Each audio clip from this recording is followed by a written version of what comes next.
part of the reason prices have gone up is that we have a lack of inventory. In the city of Kingston, we have under 1% vacancy rate in our apartment housing stock. 12 of 24 towns in the county are under 5%, which is statutorily defined as a housing emergency under New York state law. So we have a lot of work here to do, and this is something existentially important to the success of our economy, that people need a place where they can live and support their family, or else they are going to leave. So we're working really heavily and focused on this.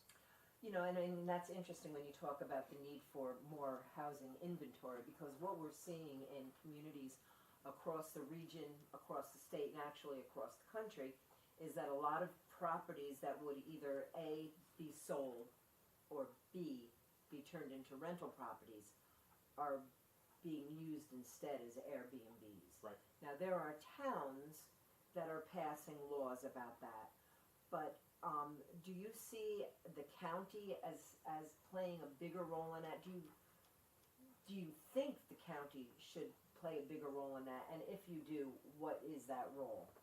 I'm happy to. You want to go first, or I'm happy to go first? Go ahead. So the short answer is that by law, the towns really play the lead here. And I think that is important because as I've traveled around, there's a very different situation from town to town. In Woodstock, for example, over 50% of the housing stock is short-term rentals.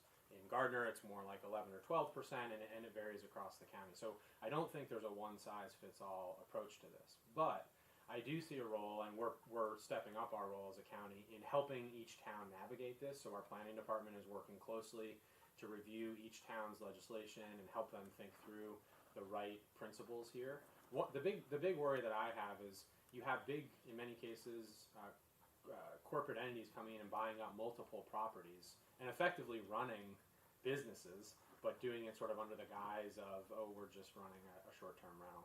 That's a problem because that's driving up prices because it's reducing inventory for people that live here and have lived here their whole lives.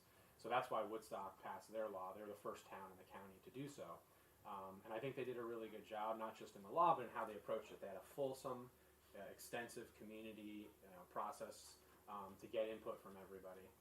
So I see the county playing a role there. And then the only other area where we do play a role is in collecting the occupancy tax. In the same way that our hotels pay occupancy tax, short-term rentals must also do so. So we've been working to up compliance with that, and we have continued to drive in more revenue to support investments in the county by doing so. So that's something we'll continue to work on. Jack, do you think the county should be playing a bigger role in the regulation of Airbnbs? Well, helping to structure the legislation or the law would be because they have more assets. Most of the towns have a town attorney, and the town attorney is like a general practitioner. And quite often, if you have to hire a specialized attorney for a certain type of legislation, it's very cost prohibitive. And if we could share the resources of the county with the towns with regard to making some sort of a template that would work, so that there's a lot of B&Bs that are flying under the radar. They're not even known to be a B&B. It's sort of the underground B&Bs. So there's no income coming in from them at all, and it's a situation where knowing how to write the legislation so that it's usable. So many laws get written and then they're not enforceable or they're not helpful. They get clogged up, and then the resources there to make sure that they're addressed by the different people are not there. That's where I could see a sharing of services with regard to, and we have structure around shared services in the past, and then I think it came off the front burner somewhat for a while. But I think, if anything, that would be outstanding, because county planning is rather professional. We have Dr. director of planning. David Doyle. Doyle? I don't And, think is he a doctor? and he's got a Dennis. doctorate. Does he? I didn't know Yep. that. I didn't know Dennis. I'm not sure Yeah. about that. He does. And he's had it for quite a while. Oh. So I've worked with him for many years, even before I left the state police. But there's another edge to the rental problem, is that there's new tenants' rights laws that are making some landlords just get out of the renting business because in some situations it's felt that it favors the tenant and it gives a tenant very strong rights, and a tenant that is not a good tenant is very difficult to remove from a building, and sometimes it becomes destructive. And so once again it comes back to people rent houses because they want to make a profit.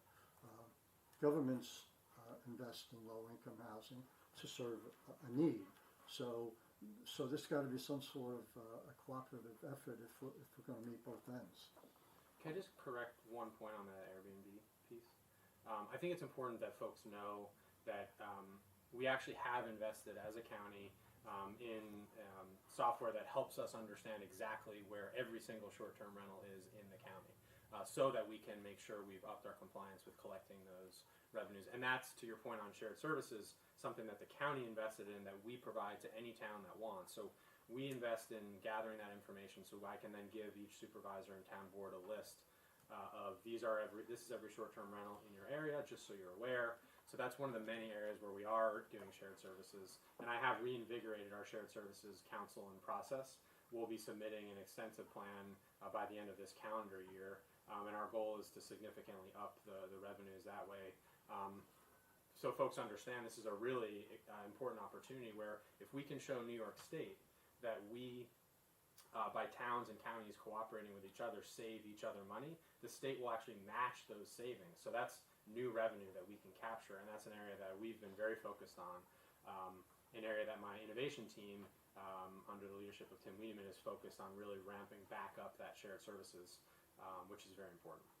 So if somebody had a B&B and they weren't paying any sort of taxes or occupancy, and they're posting online, you would try to capture that? So I know Patty's asking the questions, but I'm happy to answer Yeah, your I'm question. happy to let this sort of. So yes, that's exactly what happens. Okay. So anyone using any of the online platforms, Airbnb or otherwise, the software gathers that and gives us that information so that we can then ensure they're paying the taxes, and then the town's able to do whatever they want with that in terms of, enforcing their zoning and codes and safety and so on and so forth. So that's another great example of the town and county cooperating to help everybody. I want to